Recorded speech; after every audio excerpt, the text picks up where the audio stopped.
할렐루야. 사랑하는 대강의 가족 여러분, 오늘 하루도 하나님의 말씀과 동행하는 삶이 되길 소망합니다.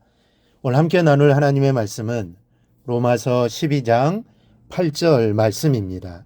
혹 위로하는 자면 위로하는 일로, 구제하는 자는 성실함으로, 다스리는 자는 부지런함으로, 긍휼을 베푸는 자는 즐거움으로 할 것이니라.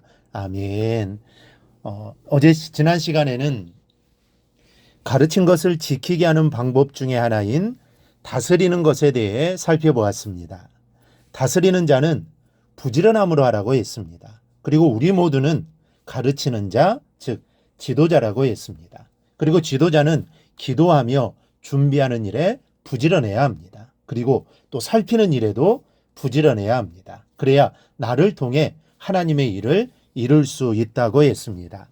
오늘은 네 번째인 긍휼에 대해 살펴보겠습니다. 이 긍휼을 베푸는 것은 교회 모든 성도들에게 해당하는 은사라고 할 수 있습니다. 이 긍휼은 병든 사람이나 환난 중에 있는 사람, 또 자기 스스로를 추스를 수 없는 무기력한 사람이나 노인들을 돌보는 선행의 사역이기 때문입니다. 이런 일은 딱히 특정한 사람만이 감당해야 할 일이 아닙니다.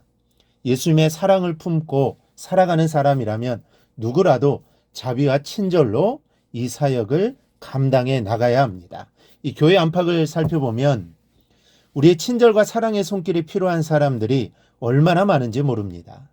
병들어 신음하는 사람들과 또 고난당하는 사람들, 또 가난한 사람, 억울한 일을 당한 사람, 고아와 의지할 곳이 없는 노인들이 우리의 긍휼을 요구하고 있습니다. 예수님께서도 이 3년간의 공생활동 가운데 참으로 많은 시간을 긍휼을 베푸시는데 사용하셨습니다. 그리고 말씀하십니다.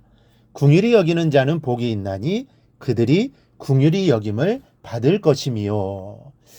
남을 하나님의 사랑을 품고 긍휼히 여기면 하나님께서는 바로 그 사람을 긍휼히 여기신다는 말씀입니다. 길게 설명드릴 수는 없지만 하나님께 긍휼히 여김을 받는다는 것은 굉장한 복입니다. 왜냐하면 사람에게 베풀고 하나님께 받는 복이 긍휼히 여기는 자가 받는 복이기 때문입니다. 사람에게 베풀고 사람에게 받을 때도 정말 기쁠 텐데 사람에게 베풀고 하나님께서 복을 주시니 이 얼마나 큰 복입니까?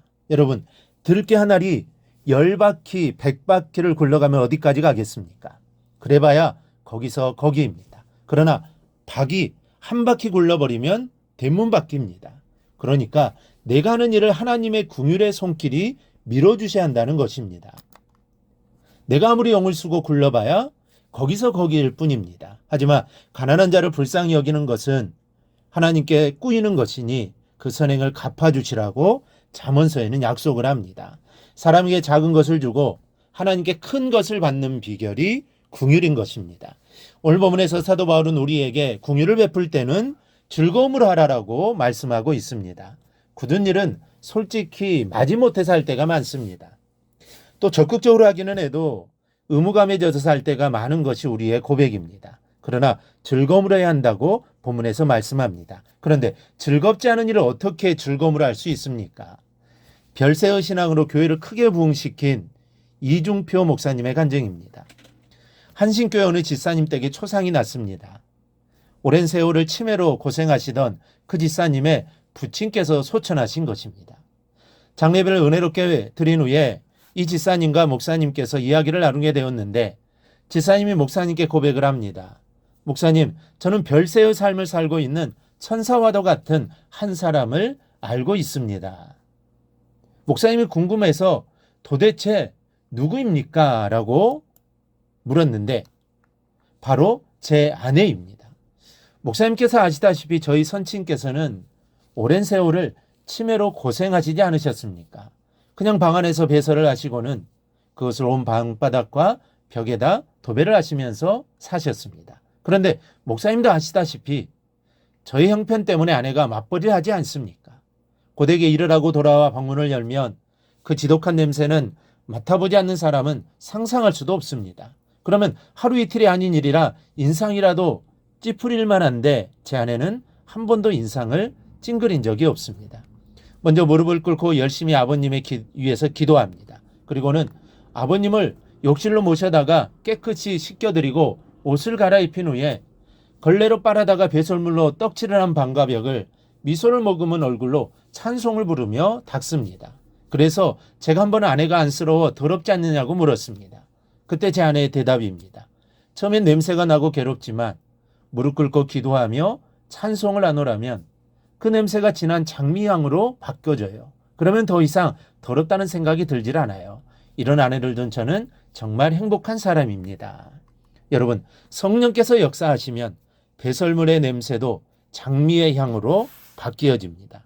아무리 굳은 일이라도 기쁨과 즐거움으로 감당할 수 있게 되는 것이죠. 그러므로 여러분, 남을 긍휼히 여기는 사역을 감당할 때에는 내 마음을 우리 주님의 사랑으로 가득 채우는 것이 필요합니다. 내 것 가지고는 즐거움으로 굳은 일들을 감당할 수가 없기 때문입니다. 그리고 즐거움으로 하지 않은 긍휼은 도리어 마음에 상처를 남길 수 있기 때문입니다. 여러분, 사랑의 눈으로 교회 안팎을 둘러보십시오. 긍휼이 필요한 이들이 보일 것입니다. 그렇다면 기도로 시작하십시오. 그리고 성령의 감동과 함께 긍휼을 베푸십시오. 그리하여 긍휼을 베품으로 인해 하나님이 채워주시는 긍휼하심이 삶 속에 풍성하게 임하기를 주님의 이름으로 축원합니다. 오늘 묵상한 말씀을 굳게 잡고 삶으로 실천하며 살아내는 대강의 모든 성도들이 되기를 축복합니다.